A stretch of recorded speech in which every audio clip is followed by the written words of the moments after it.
He came to me and asked me to borrow $2,000, and I went ahead and lent it to him. Went to the bank, gave him cash, gave him $2,000. Did he tell you what the loan was for? I think it was for gambling, actually. But did he tell you that, or was that your speculation? No, at the that's time? my speculation. Okay. Then he said he would pay me back when he got his tax returns. I waited. He said it would take 2 weeks, but I waited. It's been years. Did you memorialize this loan in writing in any way? I have a text message from him. Okay, after the fact. But did you sign a promissory note? No. That's not what happened. All right, tell me what happened from your perspective. I don't even remember a loan being processed between us. I remember you bought a motorcycle for me, and that was years ago. How many years? Maybe a year ago. Do you remember how much he paid for the motorcycle? I think it was $2,100. $500. $500? And that had nothing to do with, and I gave him cash for that as well. Okay, when did you buy the motorcycle from him? That was probably a year after the fact that I loaned him the money. It had nothing to do with the loan. All right. We have a whopping 1 page of evidence in this case. It is a text message from you, Greg, saying, I will give you back your $2,000 this week when my tax returns come in. So the motorcycle is mine now, and you can deal with the landlord about you're not moving your trailer. Does that text message help to refresh your recollection at all about this $2,000? No. Eric, what's the reference to the motorcycle in this text message? The reference to the motorcycle is I paid him $500 cash for it. I didn't show what was the reply to that because I didn't think it was necessary. So why would the motorcycle become his? I have no idea why he thought that. All right, you have someone next to you itching to get up. Ma'am, why don't you come up? What's your name, first of all? Jessica Taramino.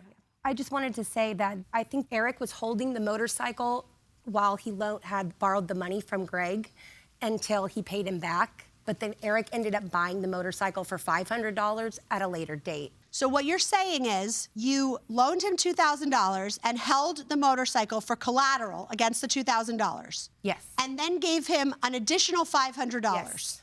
After.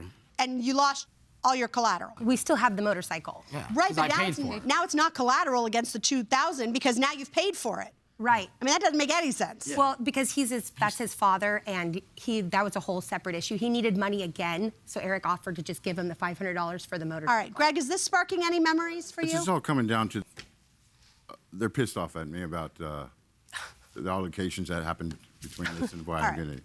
What I'm understanding is your claim is that the altercation that you guys ended up getting into is the reason that they're now coming after you for some Thank you amount very- you yes, didn't ma'am. actually owe. Yes, ma'am. I'm going to go ahead and let Judge Corriero pick it up there. Thank you, Judge. I want to know your best recollection concerning the conversation you had with your father where he apparently asked you to lend him $2,000. He asked me multiple times throughout probably 2 weeks. Kept asking When? me.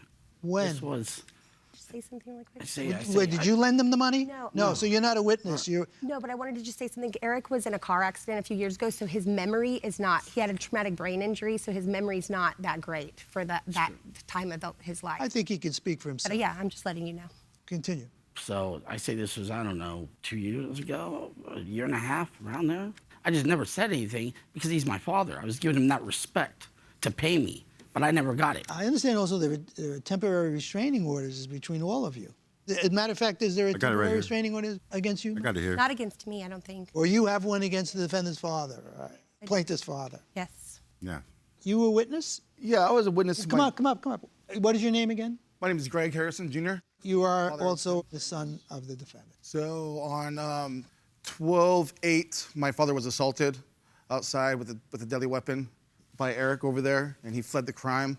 He was not a witness. Are you a witness to the loan transaction? The loan transaction, no, just altercation. But also, when my dad was served these paper about the situation about the loan, I think my dad's a little confused because Eric had written down that on 12/28/22, that's when my dad borrowed the money from him. What is that document you're showing? This is what Eric served my father over here.